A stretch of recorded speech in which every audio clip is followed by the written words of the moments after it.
constant state of fear and misery. Do you miss me anymore? Live in a constant state of fear and misery. Do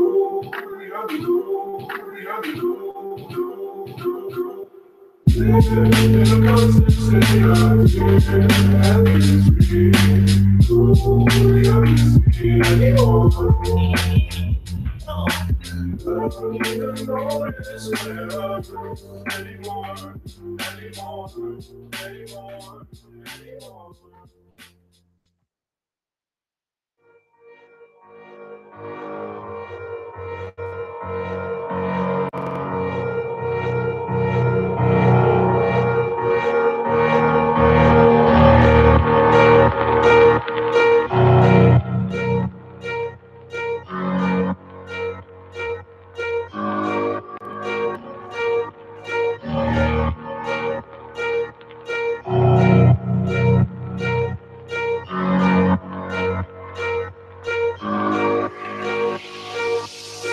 In my dreams, I walk free in the city streets. 2,500 days plus 50 weeks. Doing hard time for these WikiLeaks. Trying to bring the truth out, man, it only gets you heat. And then they gag you. You don't get to speak. And when you get the leak, they try to hit delete. The masses of the masses, they want this shit discreet. That's why my middle finger's up to these sick elites. Free speech, it's the freedom of press. Take your deepest, darkest secrets, never leave them unsaid. If I'm a thief, then I'm a thief for the people you dread. The people up the red, bottom blue, you keep them in bed. Seeing the sheep, keep them asleep, deceiving the weak. Keep seeking the leaks till you cease, and I see your defeat. Until I'm deceased underneath a freezing red sheet. Become a dead man, then I hit the switch and release. When Goldman Sachs is your creditor, you kill the messenger. Stories axed by the editor, you kill the messenger. Pay to play on the regular, you kill the messenger. Need to silence any questioners, you kill the messenger. And outside my window a figure quickly creeps. They dark as night like some motherfucking chimney sweeps. Whiskey what my Mickey keeps, dying in my kidneys weak. Silence of my risky tweets is what the grand jury seeks. I'm wanting peace like 7 years in Tibet. Now rest in peace like 7 years under threat. Cause I've released 7 vaults, they upset. They ended the rape sentence, but the US still insists to rest. I guess it's a sin to take the truth and disseminate. MLK to Gandhi, take aim and eliminate. And I don't say I'm great, just wanna say what's fake. But if they kill me, a million others will take my place. The CIA's post like a knife the sharpest. All hypocrisy, lies, and heartless. They want to stop me, my life make my heart quit.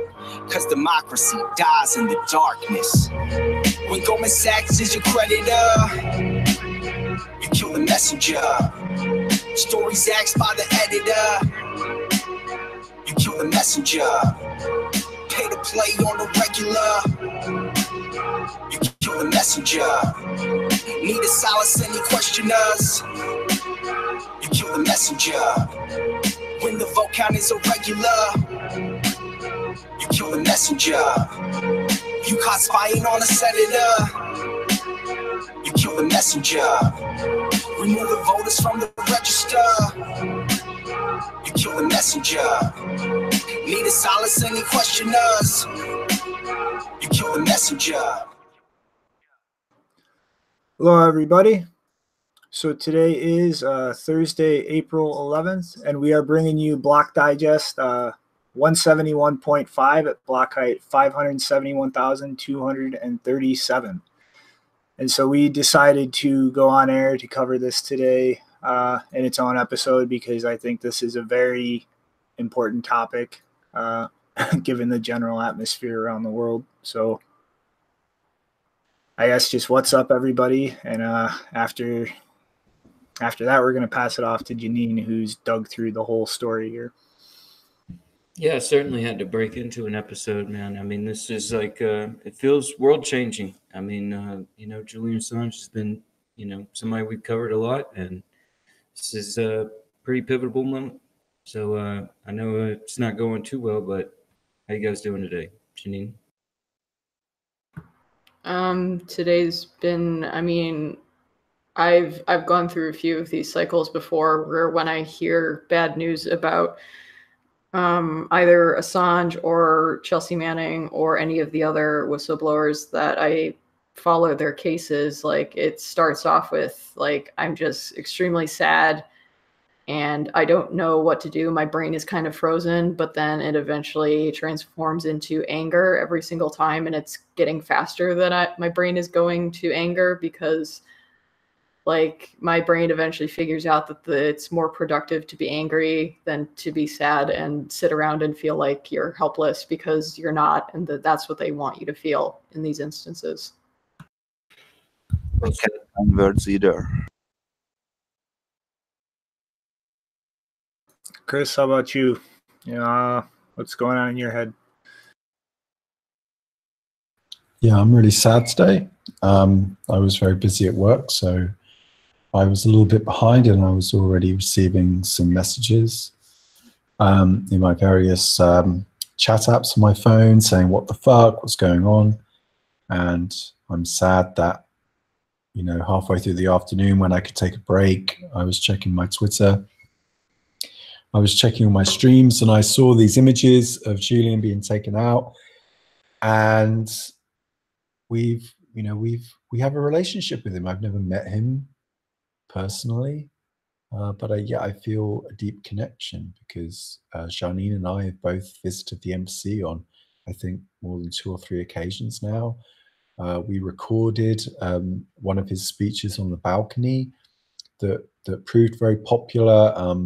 We worked very hard to get that coverage. You know, we sat at the front of the press scrum. That's the depth of our loyalty. I remember on that day a few years ago on World Crypto Network, Janine was very knowledgeable on the subject. I was quite knowledgeable about the background, but Janine's, you know, in-depth understanding of the issues was, you know, I can't match that. And every professional journalist that was within earshot, you know, was going up to her and asking her for clarification. She was giving them clarification.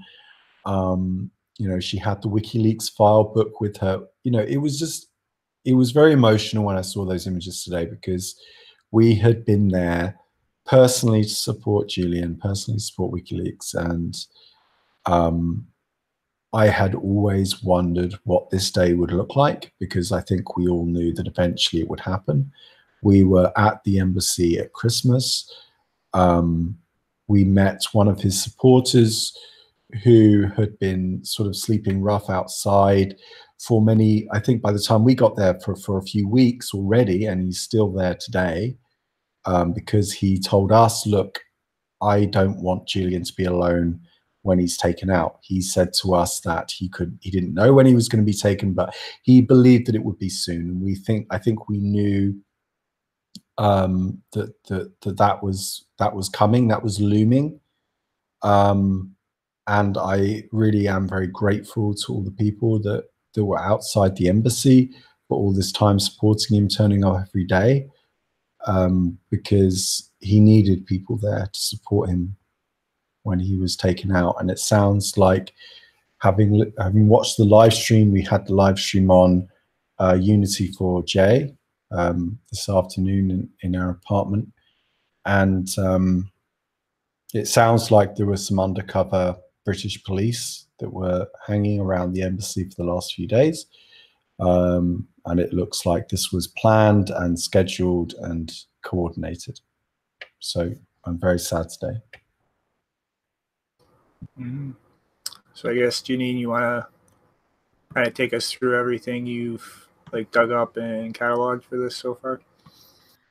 Yeah. So at precisely 10:53 a.m. this morning in the UK, Julian Assange was handcuffed and carried out of the Ecuadorian embassy in London by UK police. And some people have specified that those UK police were actually from the Secret Service, but I can't confirm that. I haven't seen too many sources. But as he was being carried out, he not only was holding onto a book in one hand, which was titled History of the National Security State by Gore Vidal, which was actually a gift from WikiLeaks media partner Stefania, but he was also shouting, "The UK must resist."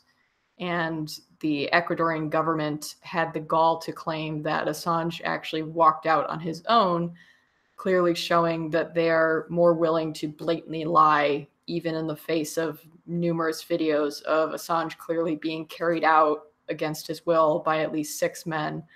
And this was aired on every single news station reporting on this around the world in the past, 12 to 24 hours. For anyone who doesn't know, I don't know how it would be possible, but if you don't know, Julian Assange is the co-founder of WikiLeaks, and he's been nominated. I'm specifically saying this part because people are claiming he's not a journalist, and so I want to name all of the awards that he has received, just a portion of the awards that he has received in the last decade for being a journalist by other journalists. So he was nominated for the Nobel Peace Prize numerous times. In 2008, he received the New Media Award from The Economist. In 2009, he received the Amnesty International UK Media Award. In 2010, he was the Time Person of the Year by Reader's Choice, and he also received the Sam Adams Award. In 2011, he got the Sydney Peace Foundation Gold Media Award and the Walkley Award for Most Outstanding Contribution to Journalism and the Voltaire Award for Free Speech. In 2012, he received the Big Brother Hero Award of Privacy, and so on and so on. Like, basically any journalist out there who has received less awards than him has absolutely no right to claim that he's not a journalist. He's also the co-author and contributor to a few books, including Underground with Sulet Dreyfus, Cypherpunks, When Google Met WikiLeaks, and the WikiLeaks Files. Assange's Ecuadorian lawyer, Carlos Poveda, told Telesur that, quote, he was not notified of his client's asylum termination. And up till now, we, the defense, have not been notified of the asylum termination. We do not even have copies of the resolution, despite the Ecuadorian government having sufficient time to communicate its decisions decisions on Assange's situation. And then Jennifer Robinson, Assange's lawyer, called it a breach of attorney-client privilege, which I will get into a bit more later, because basically the Ecuadorian, I'll get into it now. The Ecuadorian state has been surveilling Assange very intensely, especially in the past year or so, since they've blocked him from being able to speak publicly. And so Jennifer Robinson said that was a breach of attorney-client privilege and the confidence that he should be entitled to in any civil country with his lawyers and his doctors, in terms of, his asylum at the embassy. Like, even people who are actually prisoners in prison have the right to speak privately with their lawyers. So the idea that he wouldn't have that right when he has asylum and he's not supposed to be a prisoner is absolutely insane. So the Ecuadorian state invited UK authorities, possibly Secret Service, into the embassy this morning after President Moreno terminated his political asylum yesterday, when it was revealed that the current embassy staff have been spying on him and refusing to allow him private visitors with lawyers and doctors. They've actually sent him letters where he has tried to have private meetings by, for example, putting up a light that shines into the camera so that he can't be seen, or bringing in some kind of white noise device so that they can't be overheard.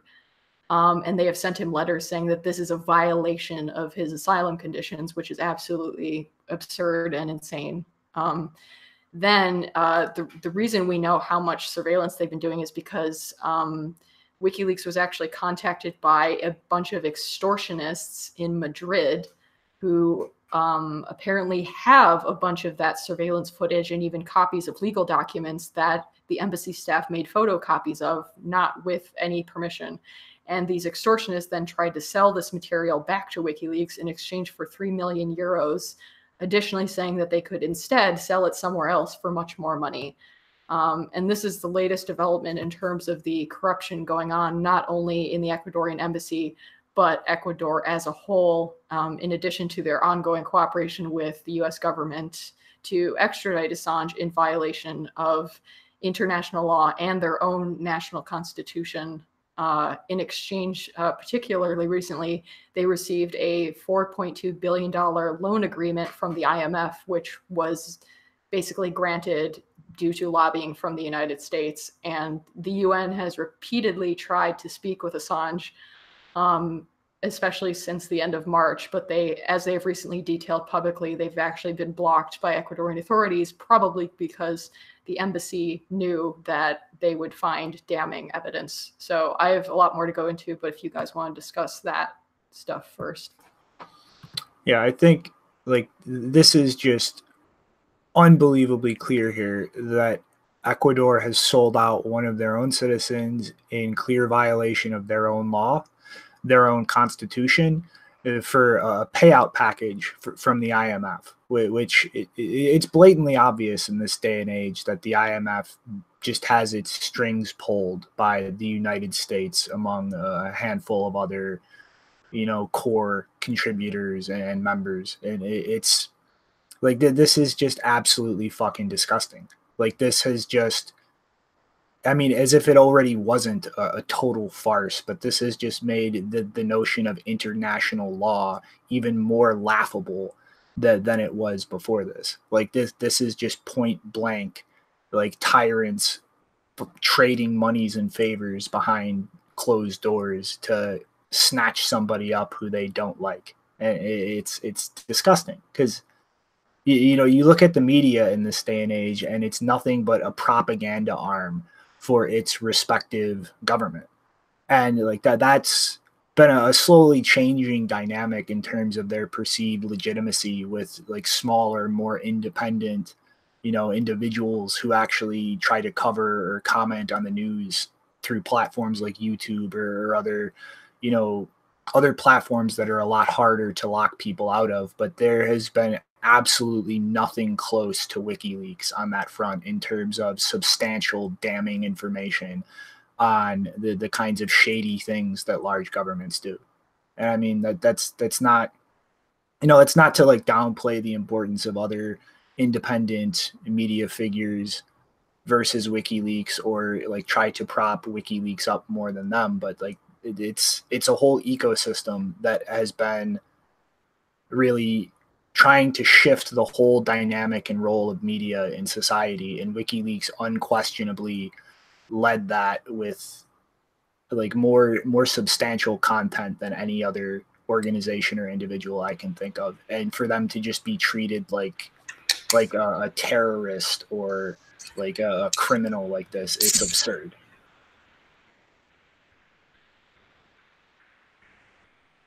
Yeah, you're up if you want to jump in, Chris. No. Oh, okay. Well, yeah, I mean, that's where, yeah, I mean, it's just looking at this whole thing and what we're doing here in Bitcoin and, what WikiLeaks did with Bitcoin early on and showing like a very powerful use case and the ability to stand up against some of this just tyrannical propaganda that's been running rampant and, everything that's been going on with the Iraq war. They've been covering that, and they were the guys to release collateral murder, and they just like they just opened the door so much on people seeing like everything that was happening behind the scenes. And as somebody that served and kind of witnessed some of those things and was also put under some documents that sort of threatened freedoms based on what I would say in the future, I understand like the huge risks they're taking. And it's just like we were saying earlier at the beginning in the intro and everything. It's real sad. You can kind of feel the way things have changed. And with Bitcoin, it's hard to say exactly how these sort of things will be avoided in the future. But I mean, like, it's hard not to look at this system and say that it would be better than this ability for them to, just jump in and, like you're saying, have this huge IMF payoff, and now they grab somebody they want. Yeah, and I mean, to get even like more fundamental, I mean, I'm not going to speak to the world as a whole, but at least in America, when it comes to information, like one of, I would say, the most core like principles in our legal system is if verifiable information comes out, well, even if that was put out into the public sphere through means that are illegal, like you are not an accomplice to that. simply by accessing or commenting on or perpetuating something that is now part of the legal sphere. Like if somebody breaks the law to put out information that can be verified, you are not yourself an accomplice or a criminal for taking that information that is now publicly accessible and doing something with it. It's out in the public sphere. That's something that is admissible in court because you are not like the person who broke the law to actually access that information and make it public.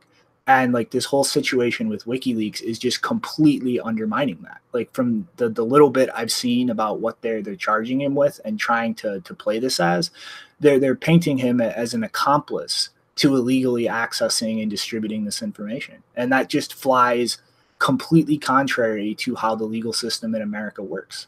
Like if somebody breaks the law to get information that proves somebody is committing criminal acts, like somebody who is not involved with acquiring that information is not an accomplice in the theft of that information. That is something they can take, they can use in the legal system in criminal proceedings.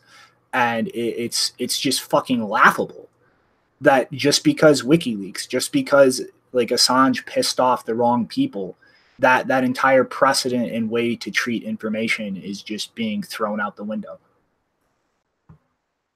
Yeah, and I would like to, before go any further, I would like to point out that actually WikiLeaks material has been used in numerous human rights cases around the world, particularly with Guantanamo Bay detainees, which is why the Cage Institute or the Cage Group responded today and made a statement. But yeah, there's so many cases around the world where those documents and those cases would not have come to light had something like WikiLeaks not existed. Absolutely. I mean, that's where, they are just so red-faced about being caught with this, just basically this terrible programs and, just the really bad rules of engagement and, oversight of what's going on. I mean, it's something where whenever you look at war, it's hard to say, like, how could it exist without that sort of just liquidity of a situation where everything just is chaotic? And how exactly do you implement the proper oversight and everything to avoid those sort of scenarios? I don't know. It's something where, like I said earlier, it's sort of disappointing when you're on the front line and you witness it and, you thought you knew what your country stood for and everything. And then, you start to see some realizations of the way, I don't know if it's war or if it's just humanity or if it's because it's hard to say how we can ever escape tyranny. But yeah, that's where I'm here in Bitcoin because of all this. And that's where it's like seeing this sort of thing just feels like the world's changed. I mean, it's hard to say where you're going to find the truth nowadays, especially with the media the way it is. Yeah, so I'll get into the biggest question is on what basis is the UK arresting Assange? And that part is kind of really confusing at the moment still, but Scotland Yard released a statement after he was arrested that he was, quote, being arrested on behalf of the United States authorities at 10:53 hours after his arrival at the Central London Police Station. This is an extradition warrant under Section 73 of the Extradition Act. Let me say that again. Assange has been arrested on behalf of the United States. Now, for, all of the people who have either been completely oblivious to reality or are active agents against basic reality over the past 7 years, that part may surprise people because the mainstream media, including the UK Guardian, which is now desperately trying to save their own face after their disgusting coverage of all of this over the past decade, they have always maintained that anyone who thinks that the UK's case or involvement against Julian Assange had anything to do with the United States government wanting to grab him, they were called a raving paranoid lunatic. They called Assange a lunatic and a narcissist. They said, they're still calling him a narcissist today. But anyone who thought that this was about the US government trying to grab him, they were described as a lunatic. They said, no, it's about Sweden. Well, surprise, surprise, when Assange was arrested today, Sweden actually released a statement. I don't know if it was the Foreign Office or the Prosecution Office, but someone in government in Sweden, they released a statement saying, we did not even know that he was being arrested and we don't know why he is arrested. So this whole case, the mainstream media portrays it as something like, oh, this is a thing where Assange is trying to avoid extradition to Sweden because he doesn't want to be, you know, tried for the allegations that he faced there almost a decade ago now. That's completely bullshit. It's clearly bullshit now. I mean, it was bullshit before, but now it's like you literally can't deny it anymore. That this is about his involvement in the release of diplomatic cables and logs exposing the war crimes of the United States government and the military-industrial complex. And this not only was mainstream media ignoring this, but there was a number of high-profile Twitter accounts that have been doing so as well, who are not even, I mean, some of them are reporters, but others are just really bad commentators who unfortunately have a lot of popularity. And on November 2018, when U.S. prosecutor Kellen Dwyer accidentally revealed the existence of an indictment against Assange, myself and many others were mocked. Still, once again, I was personally called a dummy and accused of, quote, living in a bubble of self-confirming propaganda by Marcy Wheeler, who is the primary national security reporter who has been still trying to keep the whole Russiagate stuff alive. We were called dummies for believing that the U.S. would likely seek to charge Assange related to the leaks by Chelsea Manning, which one of which was the collateral murder video. If you haven't seen it, it was released on April 4th, 2010, and it showed a U.S. Army helicopter with gunners in Baghdad in 2007 who were literally baying for blood, as Dan Frumkin put it, as they fired on a group of men, including a Reuters photographer who was murdered, and then blew up a van carrying 3 civilians, including 2 children, I think both of which survived, but their father, who stopped in order to rescue these wounded people, was killed, I believe. And they were never compensated. There was no trial, nothing whatsoever, no accountability.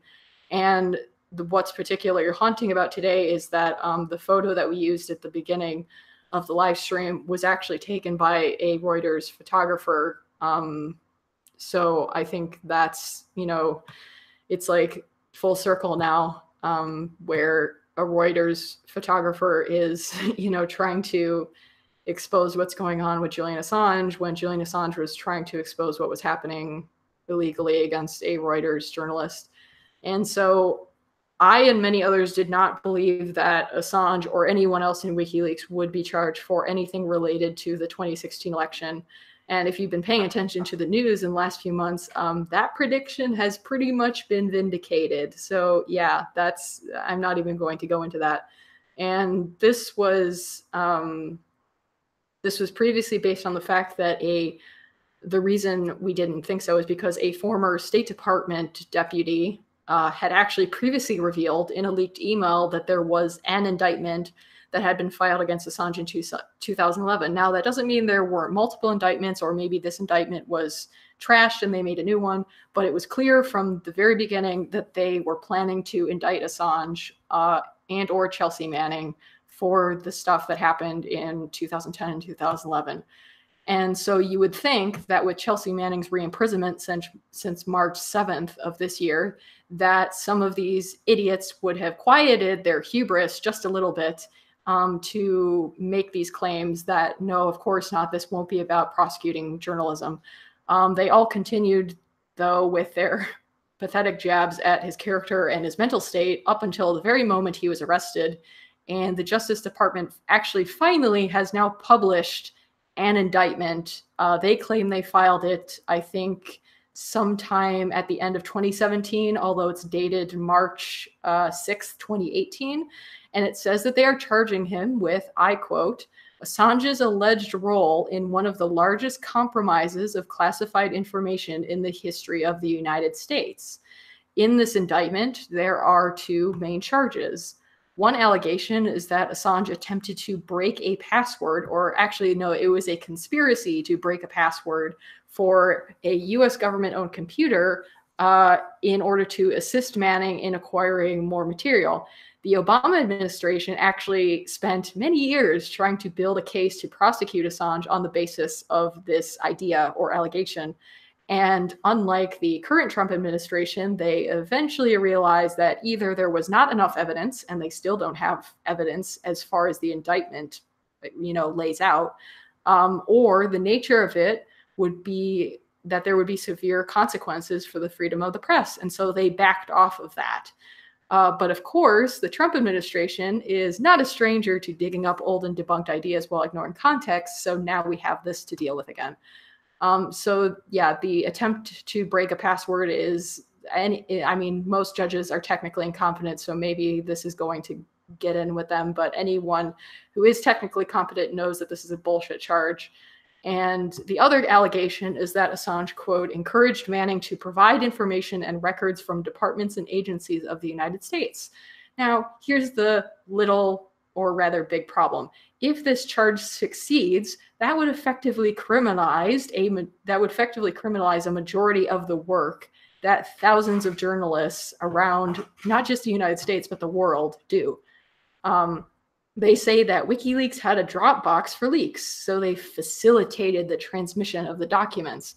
Guess what? A lot of normal journalists who aren't even doing national security related stuff, they have Dropboxes to accept documents anonymously. That's a normal thing now. So all of you who are doing that, you're all into a ton of shit if this actually goes through. They also say that Assange knowingly received classified records from Manning. Guess what? A lot of journalists receive classified records from their sources, including mainstream media, all the time. This includes the New York Times and the Washington Post, who have, some of them have actually received awards for their reporting on stuff that WikiLeaks has published, that Manning specifically has released. So that's going to be fun. You get a reward for doing this journalism, but then you try to malign the person who enabled you to have that information in the first place. The Center for Investigative Journalism published a statement today which said, the CIJ notes with grave concern that Julian Assange's arrest at the Embassy of Ecuador in London today, notes with great concern. The organization that he leads, WikiLeaks, and I should also note quickly that currently he is not the acting editor-in-chief of WikiLeaks. That's actually been taken over by someone else, I think, for at least half of a year now. But he was the acting leader of the WikiLeaks organization, and that has been pioneering in its publication of classified material, which is why, in its early years, the CIJ loaned it some of our interns. WikiLeaks material from Iraq, Afghanistan, and elsewhere has become a unique, invaluable resource for investigative journalists and scholars around the world. Its innovations, from cross-border collaborative reporting to systems for secure anonymous leaks, have been borrowed by almost every major news outlet in the world. I should point out there's kind of a buried lead there because, a lot of people don't know that, Aaron Schwartz had a lot of affection for WikiLeaks's ideas and goals, and SecureDrop, which is the tool that he is credited to have contributed to building and spearheading. WikiLeaks has called that WikiLeaks technology before, and people have criticized them for that, which makes no sense because up until some of his very last moments, Aaron Schwartz was advocating for using that stuff for the purposes of what WikiLeaks was doing, which was anonymous ways for sources to communicate with journalists in a way that it was kind of zero knowledge. The most ideal situation was where the journalists themselves didn't even know who their source was. That gave them both kind of a degree of protection. So it's absolutely WikiLeaks technology. And so that's some kind of weird backstory that's been whitewashed by a bunch of awful people. And so anyway, continuing with the statement from CIJ, whatever your view of its philosophy of radical transparency, WikiLeaks is a publisher. Any charges now brought in connection with that material or any attempt to extradite Mr. Assange to the United States for prosecution under the deeply flawed cudgel of the Espionage Act 1917 is an attack on all of us. And they finished, Mr. Assange deserves the solidarity of the community of investigative journalists. The world is now watching. And one last quote, the outreach director for CAGE, which I mentioned earlier, it's an organization that advocates for individuals and communities that are impacted by the war on terror, specifically Guantanamo Bay detainees who were specifically ones who were wrongly imprisoned and tortured there, said that the work that Assange and WikiLeaks produced has reshaped the debate about the abuses of powerful states, especially the US, in the context of the war on terror. Without such courageous work, the awareness of unspeakable crimes, let alone the small semblance of accountability that we have seen, would never have happened. If no one is above the law, then surely we should be supporting Assange, not arresting him. Mm-hmm. And, you mentioned just the overall precedent this is going to set for any kind of journalistic organization. I mean, just look at the Intercept shutting down their access to the Snowden leaks database. Like Glenn Greenwald maintaining his own personal copy of that. I mean, go back a few years and look at the Guardian actually destroying some of their copies of that information. Like the timing of that, like especially the recent shutdown of the Intercepts database, that to me creates a lot of questions about really how far the intent and the plan to bring Assange in really circulated, and the potential that that foreknowledge of this before this happened was actually used to pressure organizations, and that there might already be, before this has even seen a courtroom or even start going through the judicial process, like, is this already being used to try to shut up journalists and different media organizations, to scare them away from involvement in any kind of coverage or material like this?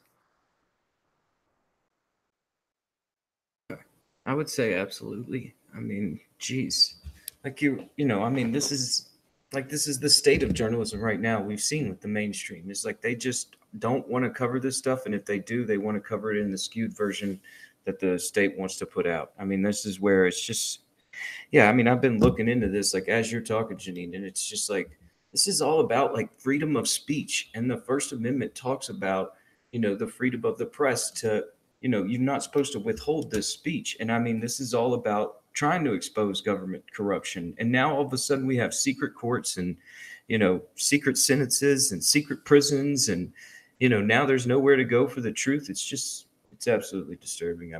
Yeah. I know you got some more to go into. That only applies to Americans. The First Amendment, it only applies to American citizens, not to everybody else. Well, actually, that's an interesting thing there, Chris, because seeing as they're trying to pull him in and deal with that in America, a lot of the Constitution applies to you in American jurisdiction, regardless of whether or not you're an American citizen. Like the only loophole out of that I am currently aware of is claiming somebody is a terrorist. Like, short of charges of terrorism, it doesn't matter whether or not you are a citizen. You are afforded constitutional protections under American jurisdiction. Yeah, it would just be hard. I couldn't see a court in the United States being like, well, he doesn't have these freedoms because he's not a citizen here. I mean, it's like, this is the court to decide, like, where speech infringes on certain people's freedoms and liberties. But I mean, like, it seems like it would just be backwards for the court to go after that. Yeah, I mean, I don't know what the recent buildup of precedent is, because obviously this is an incredibly corrupt situation, and a lot of cases that have to deal with foreigners end up being corrupted. But I don't remember any part of the Constitution or Bill of Rights saying that those rights only applied to citizens. I don't remember them even using the word citizen. They just used human, like man. So, right. Yeah, like I mean, ideally, based on that document, it should be about, if you are in the jurisdiction, then these are the rights and privileges that you have. If you're not in this jurisdiction, well, I mean, obviously the US is very happy to play by a very different rule book outside of the US, but at least within the US, yeah, there's some standards. Yeah, there's actually been a large number of precedents set up to the level of the Supreme Court in dealing with issues with illegal immigrants and non-citizen residents, that there's still constitutional protection regardless of whether you're a citizen or not if you're in the jurisdiction of the U.S. Yeah, and so the Justice Department statement, they said about their charges that if convicted, Assange faces a maximum penalty of 5 years in prison. Actual sentences for federal crimes are typically less than the maximum penalty. Now, anyone reading that and not knowing like how all of this legal shit works would think, oh, well, that's great. Only 5 years. I mean, it's not like he's already kind of served 7 years in a very prison-like environment, so it's actually been more than that. But 5 years, that doesn't sound like a lot. But I mean, sorry, you just have to look at this entire situation and think, would the US government spend this many resources and time and, you know, all of this backroom diplomacy with all these different governments to get Assange and then say, oh, we're only going to give you 5 years in prison?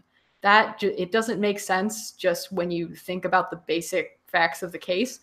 But when you actually consider, like we were watching on the live stream, I can't remember who brought it up. It might have been Kim.com or it might have been Chris Hedges, but someone brought up that you can have superseding indictments, which is where, you know, you start off with one charge or whatever, but then if you discover more things, you can add charges to the case.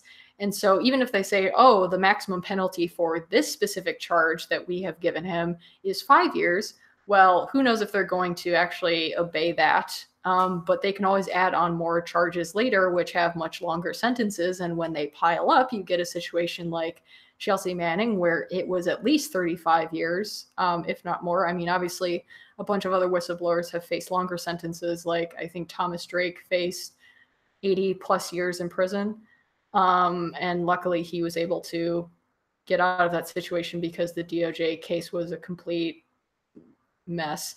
But so I have two responses to specifically U.S. government. So Assange sought asylum from the Ecuadorian embassy in 2012 because he feared that he would not only be extradited to the U.S., but that it would be impossible to get a fair trial in what is known as the espionage court zone of the Eastern District of Virginia, where no whistleblower has ever been treated favorably. So the idea that anyone would be gullible enough to trust any of you fucking bastards, but when you and a bunch of other governments have literally broken international law in pursuit of a man who exposed the fact that your modus operandi is to commit mass murder overseas, it's absurd to think that we should trust you. And there's no guarantee that you won't add more charges. In fact, as I was writing this script, they have actually, in fact, said we will add more charges to CNN. So there goes that out the window.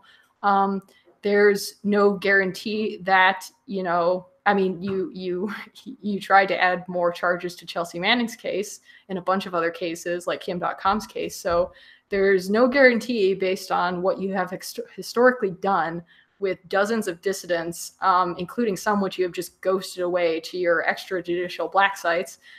This is a game of carrot and stick to you, and this is a really pathetic carrot that you've tried to throw to us, and it's not going to fool me, and I'm going to make sure it doesn't fool anyone else.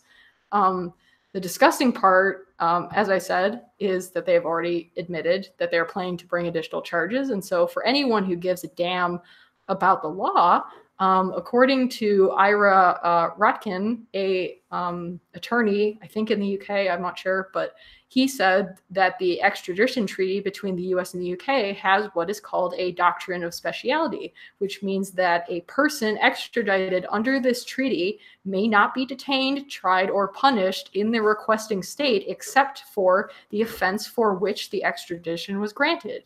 So if the UK does grant the US government's extradition request, that request, or any request that eventually is satisfied, must have all of the charges that will be applied to Assange before he is extradited. Now, will they do anything if Assange does go to the US adds more charges, and oh, look, he actually ends up getting the death penalty? I doubt very much that the UK will challenge the US because, I mean, they haven't challenged them before on anything else. So, you know, not going to hold my breath there. And secondly, since Assange has literally been living in conditions that the United Nations has repeatedly stated constitute arbitrary detention, perpetuated by the UK and Swedish governments, they said that actually the UK and Swedish governments owe Assange compensation, not the other way around. So following his arrest today, Assange was first taken to the police station and then to the Westminster Magistrates Court, and he was handcuffed the entire time. And while he was handcuffed in a white van, a photo was taken of him, as we showed by the Reuters journalists, of him giving a thumbs up to the press. And I think he also gave a peace sign. And subsequently, when he went to the court and he was found guilty of breaching bail conditions, which is apparently a violation, even though he sought perfectly legal asylum in the Ecuadorian embassy, according to Ben Lewis from SBS News, the judge, who was an absolute dick and called him a narcissist, but the judge actually said that Assange could, quote, speed things up and get on with his life by agreeing to extradition to the United States. And Assange's response was to apparently laugh a little and then give 2 thumbs up, not agreeing to that suggestion, but to mock the idea, which is why this episode is titled Laugh in the Face of Corruption, kind of a remix of Laugh in the Face of Danger, because if we are all apparently guilty of engaging in the grand conspiracy known as journalism, we might as well go out laughing, because fuck living in a constant state of fear and misery, like our intro song says.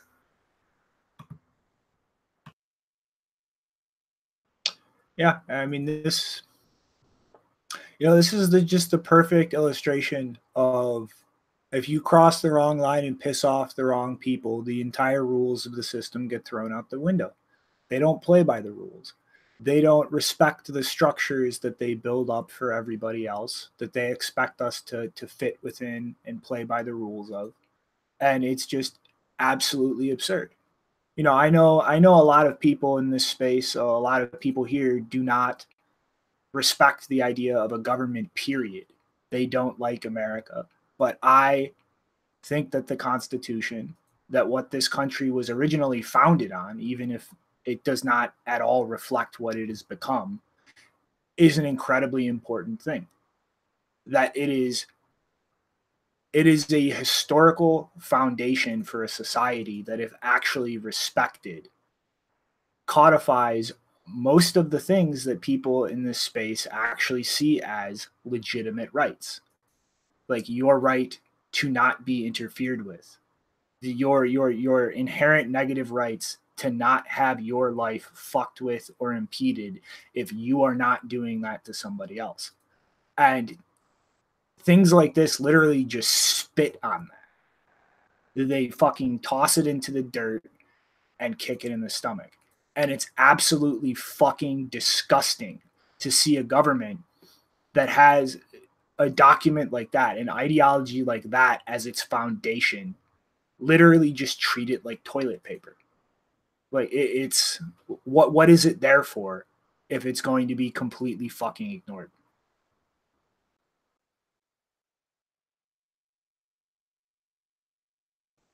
Yeah, I mean, it's hard to say where to go from here. I mean,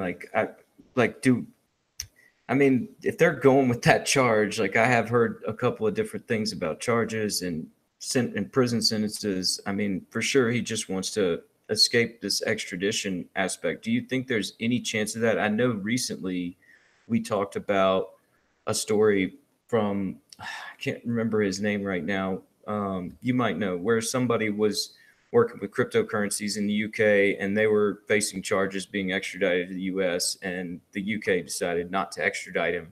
And I mean, like, I know this is huge, like a lot bigger. Is there any chance of that? I mean, I think if there is a chance, like, I think the opinion of most people at this point is that if he is going to be extradited, it's going to be after a very long battle that lasts months, a legal battle that lasts months, if not years. Like, it's not, I mean, unless our conception or expectation of what the security state does is completely off, this will still likely, carry on for a much longer time. The only difference is that Assange will be in an actual prison instead of a prison pretending to be, a place of safety.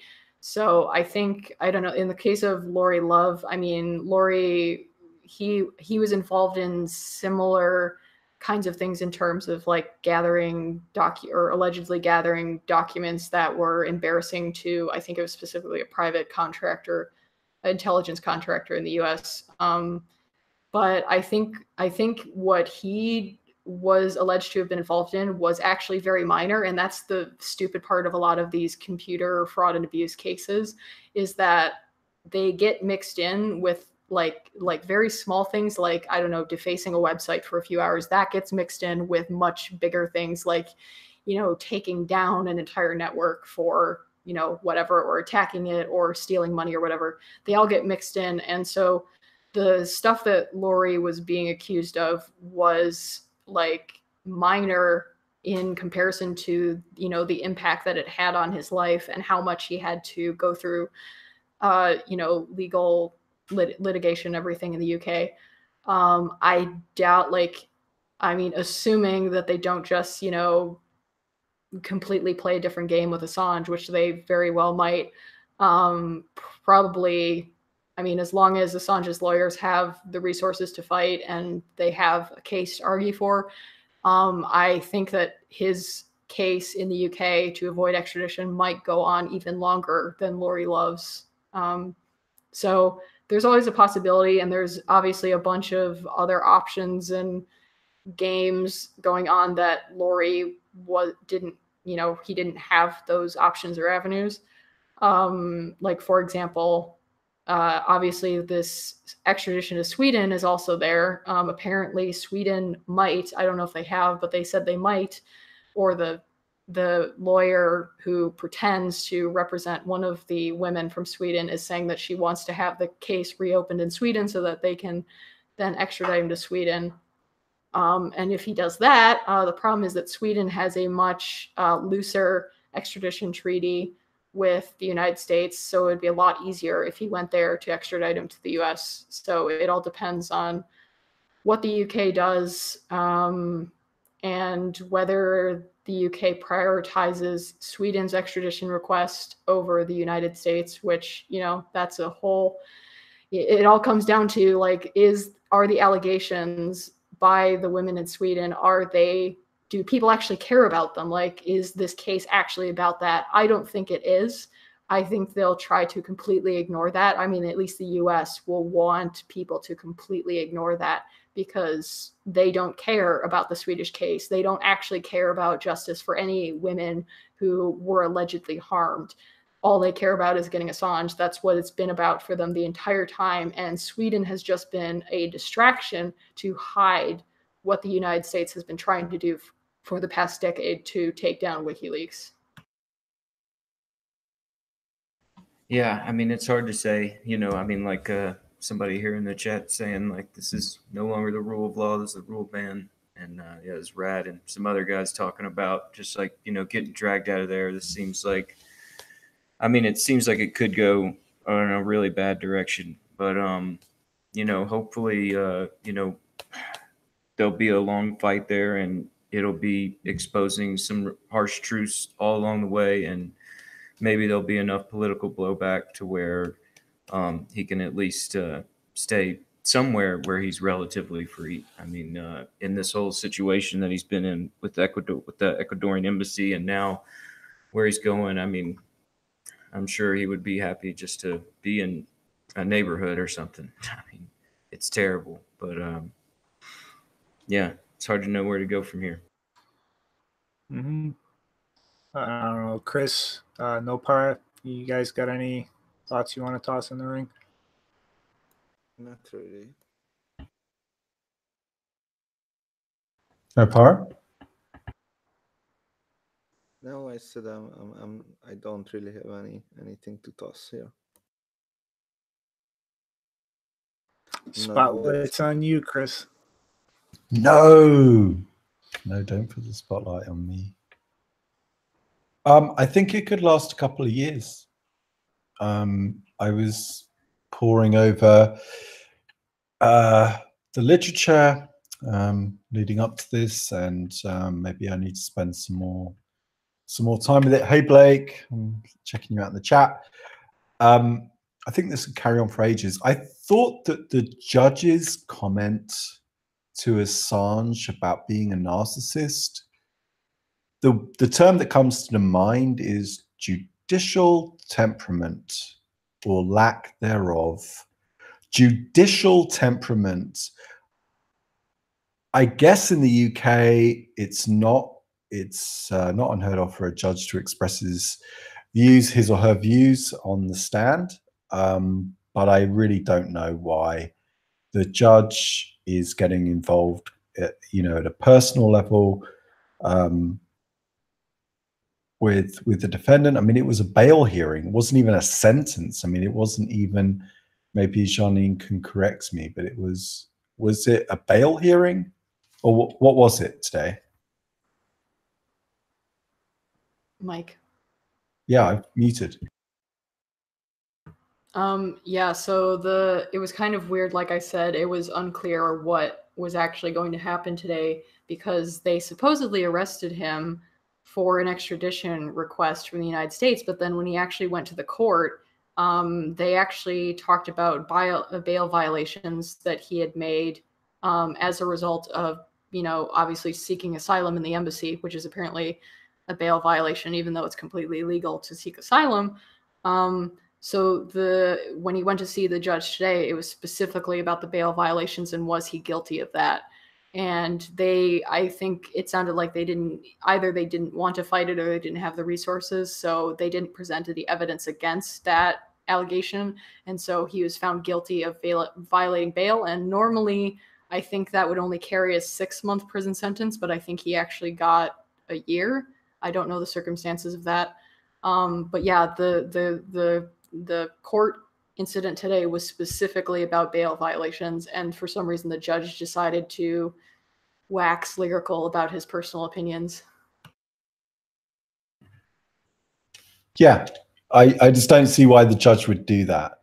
Like, why would the judge compromise himself and let his personal views of the defendant be known? Well, it's a large aspect of this seems to just be public opinion. Like the whole thing is about shifting the opinion of Assange, the opinion of WikiLeaks, trying to pretty much undermine any attempt for public support to just point out how fucked up all of this is. I mean, like just look back to how WikiLeaks, like under the Obama administration, he was the hero of the left. Like speaking truth to power, so to say, trying to root out corruption and horrible things we were doing. And then you roll that over into the Trump administration and the nonsense about WikiLeaks and Russia and Russian manipulation of the election. And all of a sudden he's a Russian spy. Like what he's doing is unacceptable. And it's, they took advantage of that whole situation to just completely flip the public perception, because that's what you need. Like, no matter how powerful or how much a government can project force like this, I mean, that's all good when it's something shadowy in the backgrounds that isn't under public scrutiny. But in an instance like this, you need some modicum of public support. You need to temper that public pushback, or you can't just get away with things carte blanche in the same way as a situation where they're just not paying attention or aware. Yeah, and I just want to point out that the intelligence of the judges that he's so far had to deal with is absolutely like bottom line low. I think the last judge, when he was still in the embassy, I don't remember what the particulars of it was, but the judge, when they were making their verdict, said that I think it was related to maybe the UN's claims about arbitrary detention and whether, I remember, it was about he was making requests to be allowed to visit a hospital because as a result of being stuck in a relatively small building for 7 years, he has some health issues. He has some unaddressed health issues that would have been addressed if he was a normal person with normal asylum.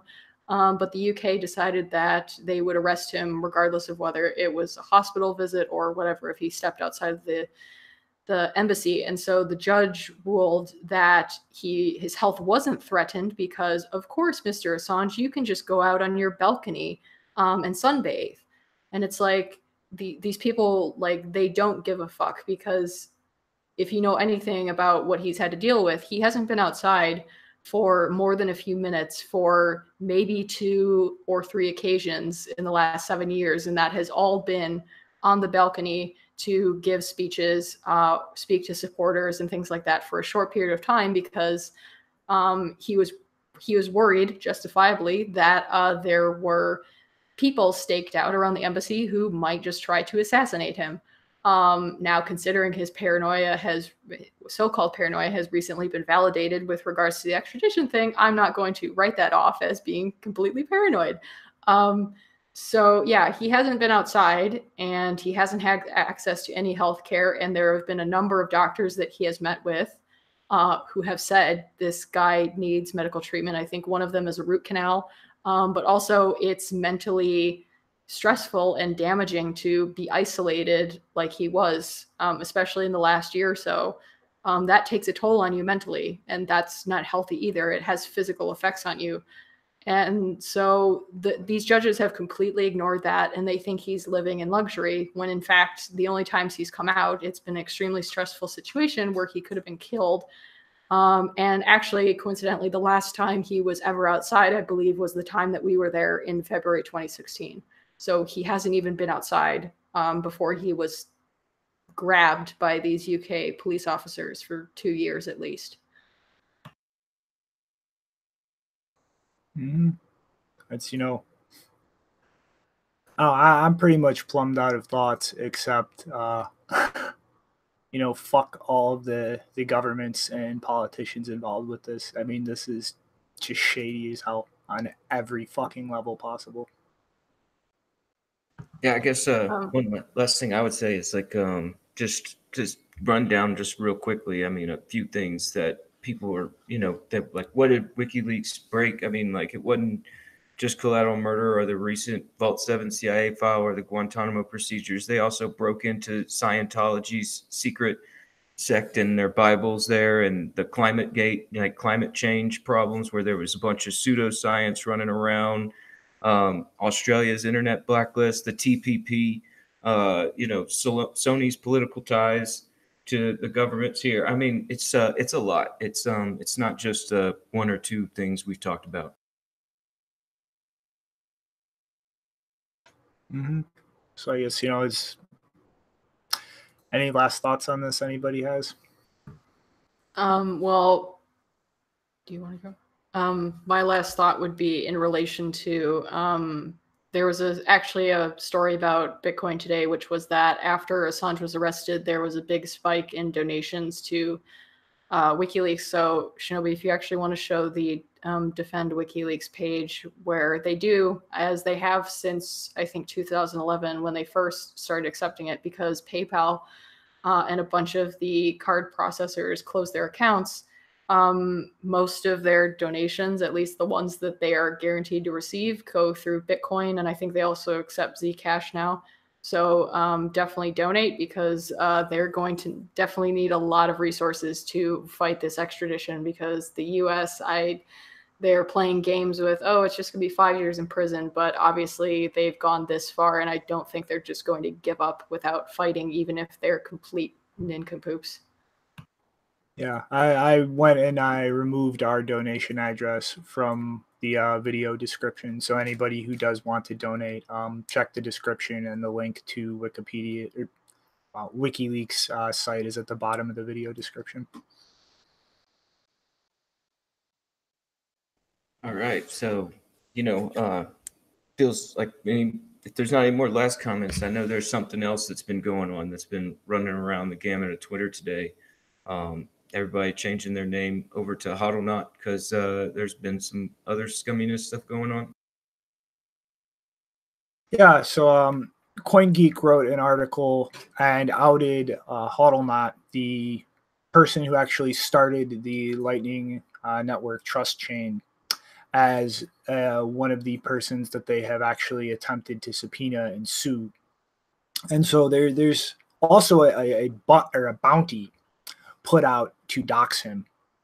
And, you know, this is another example of the legal system being completely abused for utterly scumbag purposes. And there's really nothing as of right now, but depending on how things evolve with whether or not he's actually identified under his legal identity or how things move forward, there are people setting up a fund right now to help him cover any legal costs that he may have to deal with. And so, you know, once that is solidified and we see how the situation progresses, if that is necessary, then we are going to start regularly, you know, putting out that information on where people can donate. And I think it's very important, if things move forward with this, to actually step up and help him, because he is effectively one individual that, as far as I can tell, was randomly selected to target with this lawsuit as a tactic to just pretty much show that they are going to go after and attempt to dox pseudonymous individuals and attempt to scare them with legal costs involved with facing a case like this, even if it's complete horseshit.